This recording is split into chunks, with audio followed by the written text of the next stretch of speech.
The official line from the McCain campaign on Maliki's endorsement of Obama's withdrawal plan is that Maliki is actually agreeing with McCain on condition-based withdrawal only. The unofficial line is emailed to Mark Ambinder of The Atlantic by a GOP strategist who occasionally advises McCain, simply read, quote, "We're effed." Camp McCain sent scrambling to try and wrest attention away from the Iraq trip they pushed Senator Obama to take, seizing on any hint of disagreement with his plan. If I were to say to you, let's set a timeline of getting all of our combat troops out within 2 years, what do you think would be the consequences of setting that kind of a timeline? I think the consequences could be very dangerous in that regard. I'm convinced at this point in time that making reductions based on conditions on the ground are very important. The McCain campaign promptly releasing a statement after that, highlighting that the Joint Chief of Staff believes Obama's demand to, quote, get all U.S. forces out of Iraq within 16 months, regardless of the conditions on the ground, is, quote, very dangerous, even though Obama has never said he would ignore conditions or commanders on the ground, and even though Admiral Mullen only said it could be very dangerous. Senator McCain trying damage control by appearing on all three network morning shows this morning, only to make a classic foreign policy gaffe. Do you agree the situation in Afghanistan is precarious and urgent? Well, I think it's very serious. Not precarious and urgent? I think it's a serious situation. Oh, I don't know exactly whether run through the vocabulary, but it's a serious situation. But there's a lot of things we need to do. We have a lot of work to do, and I'm afraid that it's a very hard struggle, particularly given the situation on the Iraq-Pakistan border.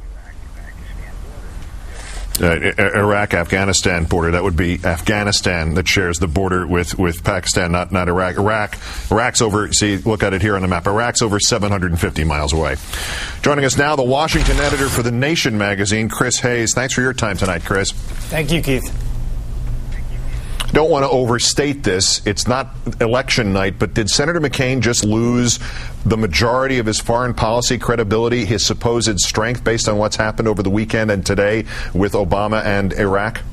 I think it's seriously eroded. I mean, he can make the argument that he sees borders where others don't, and that's part of his maverick appeal. But I think ultimately that, you know, there was an overstatement to begin with. I mean, the fundamental problem, right, was that his tremendous and courageous service in Vietnam provided this kind of aura of expertise around his foreign policy that wasn't necessarily there. I mean, there are people in the Senate on both parties who really are real foreign policy wonks, understand foreign policy at a granular level. John McCain was never that, and so there's been in some senses, his kind of expertise and knowledge has been overhyped, and the more that he's exposed to the press, the more that's being exposed.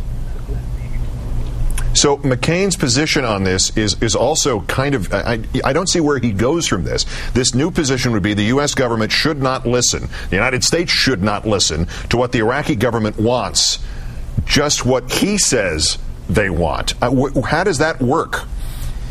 It doesn't work. I mean, the fundamental problem here is we have this sort of crisis, this democratic crisis, right? You have two ostensible democratic nations, the United States and Iraq. You have two polities, democratic majorities, that want the U.S. to move towards withdrawal, and yet there's been no movement towards withdrawal. What you've seen in this country is a lot of frustration, and now what you're seeing in Iraq among Iraqi politicians and the Iraqi populace is a lot of frustration. The problem for John McCain and George Bush is this. They have defined leaving as losing. Therefore, ergo, we cannot ever leave. It's always tomorrow or some time on the horizon that we have to leave. And at a certain point, it starts to feel like waiting for Godot. You know, no matter what they say, right, the stage directions keep saying they do not move. Well, people want them to move, both in Iraq and the U.S. This is why, until the term was used last week, there had never been in physics anything identified as a time horizon, because it's actually physically impossible. But all right, we'll take it away from physics. Explain this political element to me. How can the surge be a success, as John McCain claims and is adamant about? If you saw him on the Today Show, he repeated it as if by saying it that many times, everything else that had happened in the last few days would go away. How can the surge be a success if U.S. troops still can't start withdrawing, which was the original purpose, even as laid out by President Bush, of the surge? Yeah, that's the ultimate paradox at the heart of this. I mean, the big difference in the campaign, and it cannot be stated enough, right? The difference between these two candidates is that for Barack Obama, the strategic objective is to leave. And for John McCain and George Bush, the strategic objective is to stay, right? That's the difference. So the surge, might have brought down the violence. And in fact, there's a lot of other factors, right? We have the Sunni awakening. We have Muqtada al-Sadr sort of telling his people to chill out. So there's a lot of things that happen aside from the increase in U.S. troops. But that aside, the problem is that the fundamental vision that's underlying what John McCain and George Bush want to do in Iraq involves a long, decades-long, generation-long robust military presence in the region, and that's fundamentally unacceptable to the Iraqi people. Right. We have been invited to leave. The thing does not even make it to the end of a first decade at the end of 2010. Last point, Chris. The New York Times says it rejected an op-ed that Senator McCain wrote about Iraq because, and maybe this is symbolism here in its finest form, because he refused in this to give any concrete definition of victory in Iraq or to give some sort of clear articulation of his plan to achieve whatever victory is.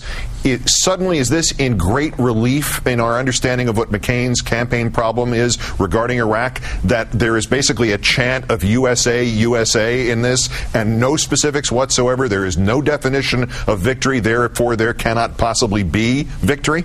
Yeah, that's exactly it. The whole conditions-based withdrawal has been a smokescreen from the very beginning. In fact, we've been hearing that it's 7 years in. This war's gone on longer than World War II, and we've been keep being told about conditions-based withdrawal. Well, when conditions got worse, we had to stay to make them get better, and once they get better, we have to stay to make sure they never get worse. So at a certain point, people are on to this hustle, right? People want to see, both in the U.S. and in Iraq, want to see U.S. troops begin the process of a responsible redeployment, and no matter what John McCain says about the success of the surge is irrelevant to the ultimate strategic objective, which is an end to the war and the occupation.